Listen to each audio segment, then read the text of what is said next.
it still had its old world charm. Like in Allahabad University, there were many study clubs. I joined a club called Elysium, and we had discussions. We used to call a senior advocate or a professor or a judge who used to deliver a lecture every Saturday. And then there was a film club in Allahabad which opened world cinema to us. It was there that we saw the film of Bergman and Kurosawa and Vittoria De Sica and our own great Satyajit Ray.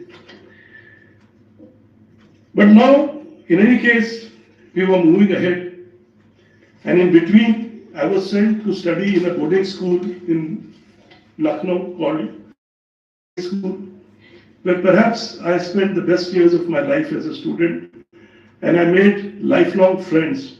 One of them is here today in the audience. And then later, the university education, first Allahabad and then JNU, taught me to be humble. It was my university education which showed me how ignorant I was. There was so much to learn. And it was in the university which first stimulates you intellectually. It is in the university that a student really starts using what is called his intellect. I was also very fortunate to have dedicated and excellent teachers, both in my school and in my university. Because teachers are very important. Not just because what they teach or how they teach you, but it is a teacher who first whets your desire to know more. It's a teacher who takes you to the path of learning and knowledge.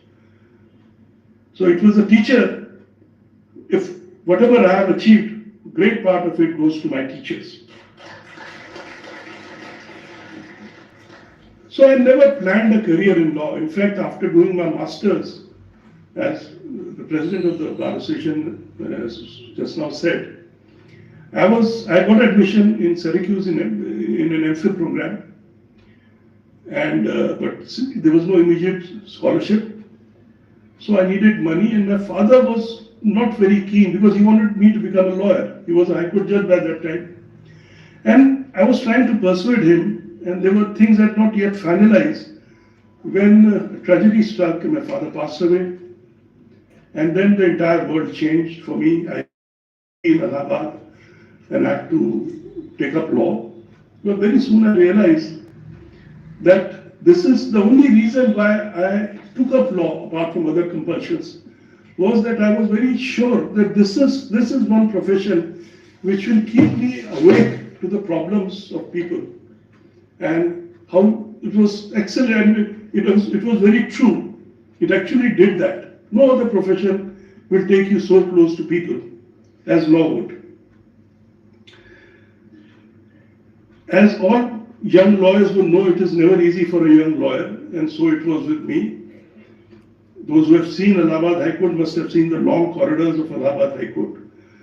There were times when I used to walk the corridors of Allahabad High Court briefless, but I had hope and I had patience. In fact, Alexander Dumas in his book Count of Monte Cristo says that the entire wisdom of the world can be reduced to two words: wait and hope. So I was patient, and gradually cases started coming in, and I developed a reasonably good practice to sustain me and my family. In Allahabad, I had a neighbor who was a retired High Court judge, and I'm sure all of you in the audience must be familiar with his name. He was Justice Jagmohan Lal Sinha, the judge who gave his verdict in the Rajnarayan petition, which unseated Mrs. Indira Gandhi, the then Prime Minister of India.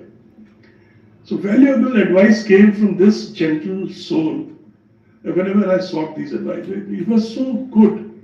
And I have never seen any person getting the kind of respect that Justice Sinha got from ordinary men and women in Allahabad.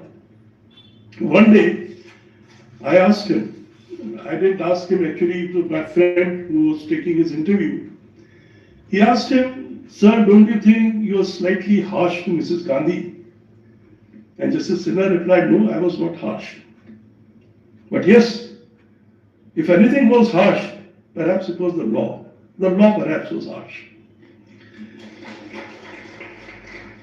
Later, when the new state of Uttarakhand was created in November 2000, some of us lawyers, we decided to go and see for ourselves how the new High Court functions on the first day. So a group of lawyers, including me, went to Nainital. Though by that time I had decided that sooner or later I'll shift my practice to Nainital, but immediately I had no plans. But when I went there, I was offered the post of Chief Standing Counsel, which I accepted, and then immediately I had to shift to Nainital. Fortunately, I also got a teaching assignment to give the law input in the Administrative Training Institute, which used to still train the civil servants in Uttarakhand. And that then began my journey as a lawyer for another 8 years, where I used to teach and I used to take law classes. See, Nainital High Court was much smaller than Allahabad High Court. Allahabad High Court was a much bigger High Court. It's the biggest High Court. Even in that time and now, it's the biggest High Court in the country. But what was different for me in going to Nainital at that time was that in Allahabad I was getting the run-of-the-mill cases like all young lawyers get in rent control and pure civil matters and service matters. Here I was defending the main cases for the government. Every week the policies of the government were under challenge: excise policy, mines policy, forest, tourism. The only difficulty was that in Nainital there were no stalwarts, there were no senior advocates whom you can go and say, "Bhai, kya karna hai?" So the only alternative was to go to the books and find solution for yourself, which I did. Luckily, as I told you, I was teaching in ATI, and ATI had an excellent library and a large section on law itself, where I was also given a very comfortable and well-heated room, because that's very important in Nainital. And then library became my second home, where I prepared my lecture and also litigated for the state. Then I became a judge of Uttarakhand High Court in November 2008, and then I realized that now the roles have changed. You see, as a lawyer, your concern is to do your best as a lawyer. The concern of a judge is not to go wrong. At least initially for the judge, kuch galti na ho jaye. Ahram Barak is a name familiar to most of us. He was the president of the Israel Supreme Court. And he writes somewhere that he was very conscious that every day he used to go and sit on a trial, he was also on trial. Because every day a judge sits in his court dispensing justice, there is a man sitting somewhere in the corner who's judging a judge. So it's very important for the judge how he behaves, how he talks, how he deals with the litigants and particularly with the lawyers. Because public will judge you not just by your judgments, but your personality as a whole. Then I took oath as a Chief Justice of Guwahati High Court in January 21, and at that time we were in the midst of COVID, and then came the second wave, and then mercifully the vaccine. I still remember the vaccination which was done not just in Assam, but in all the areas which was our jurisdiction. The lawyers, the judges, they came forward and saw to it that each judge, each lawyer is properly vaccinated, which was a huge task, but we did it. Being in Supreme Court is always a challenge and is also very satisfying. One factor which distinguishes Supreme Court from all other courts is the pace of work, the pace with which the work is done here, particularly the Mondays and Fridays. When you're a new judge in the Supreme Court, for a week or two, you don't know what is happening. So it takes time. And the second is what I said in the meeting of SCORA yesterday, that is what I'm going to miss most is, there is a Hindustan in front of you. Lawyers come, one case coming from Kerala, the other would be from Assam, and then Punjab. And then, broadly the problems of all Indians are the same. We are dealing with the same problem. A century and a half ago, one judge from Madras goes all the way to Allahabad, that's in 1880s, to meet his counterpart who was a judge of Allahabad High Court. The judge who goes from Madras is Justice Muthuswamy Iyer to meet Justice Syed Mahmood of Allahabad High Court. And as we know, these are one of the first two Indians to have become judges of a High Court in the colonial era. And they talk, they stay together for a while, and then Justice Muthuswamy Iyer goes back to Madras. Now when he goes back to Madras, somebody asks Justice Mahmood, what is his opinion, what does he think about Justice Muthuswamy Iyer? So Justice Mahmood says, Justice Muthuswamy Iyer is a great judge and definitely far better judge than me. So people ask him, why do you say so? And Justice Mahmood replies, another great judge, he replies, because I am a judge of law and Justice Muthuswamy Iyer is a judge of fact. And a judge of fact is always better than a judge of law. So when I read this, I was a young lawyer in Allahabad and I couldn't make any sense of it. Because I thought, how can a judge of fact be better than a judge of law? Law is law, knowledgeable person. But I think lawyers will know, judges will understand that a judge of law may sometimes not be able to do justice in a given case in spite of his deep knowledge, in spite of very sharp intellect, precisely because he's a judge of law and he may be tied down with the case laws and the laws. In order to do a justice in a given situation, one has to change the role, and from judge of law, he has to become a judge of fact. And this is what I feel, that if there is really a craft, a method of judging, which has to be learned, it is how to become a judge of fact from a judge of law in a given situation, and when the situation demands. Because, you see, it is a judge of fact who will understand how the society functions. It is a judge of fact who will know that before a person can live honestly, he has to live.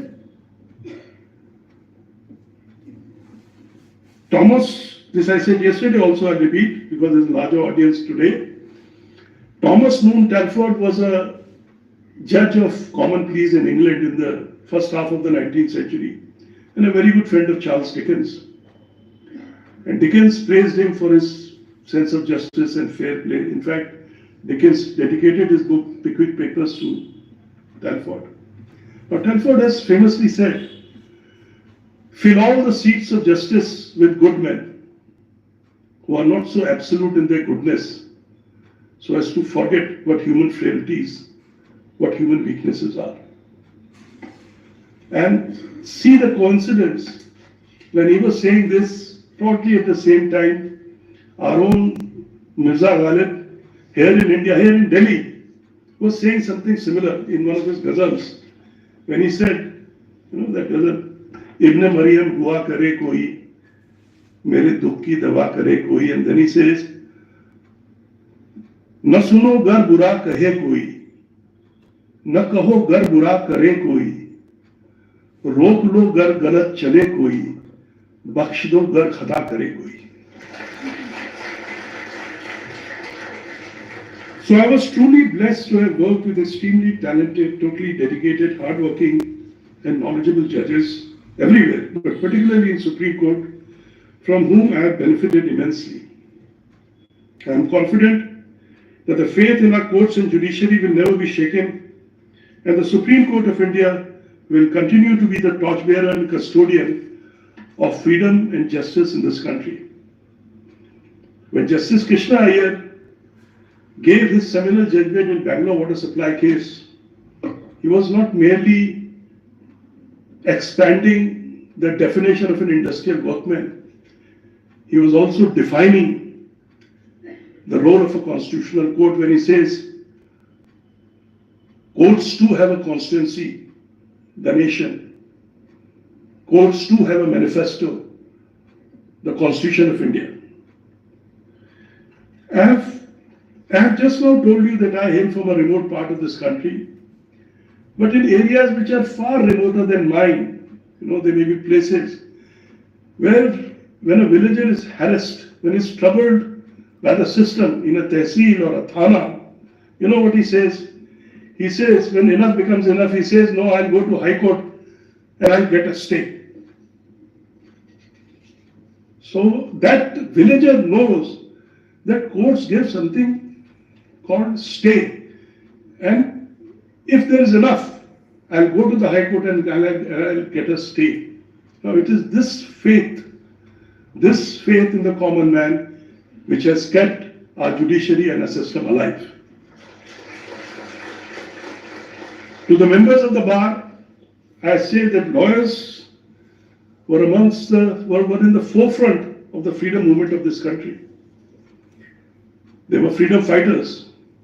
And when they won freedom for this country, amongst many lawyers who were sitting in the Constituent Assembly and participated in those brainstorming sessions and gave the Constitution to us, which is the vanguard of our liberty and freedom.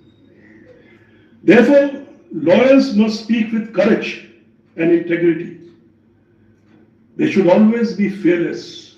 There is a famous novel in Hindi by Hazari Prasad Dwivedi called Vaan Bhatt Ki Atmakatha, in which he says, किसी से भी न डरना, गुरु से भी नहीं, मंत्र से भी नहीं, लोक से भी नहीं, वेद से भी नहीं, अगर सच के पाथ पे हो तो किसी से न डरना. People in this country look towards us with hope, and we must do our duty, both bar and bench, to keep our faith. I would now conclude by a poem by a well-known German playwright and poet called Bertolt Brecht. They won't say when the walnut tree shook in the wind, but when the house painter crushed the workers. They won't say when the child skimmed a flat stone across the rapids, but when the great wars were being prepared for. And they won't say when the woman came into the room, but when the great powers joined forces against the people.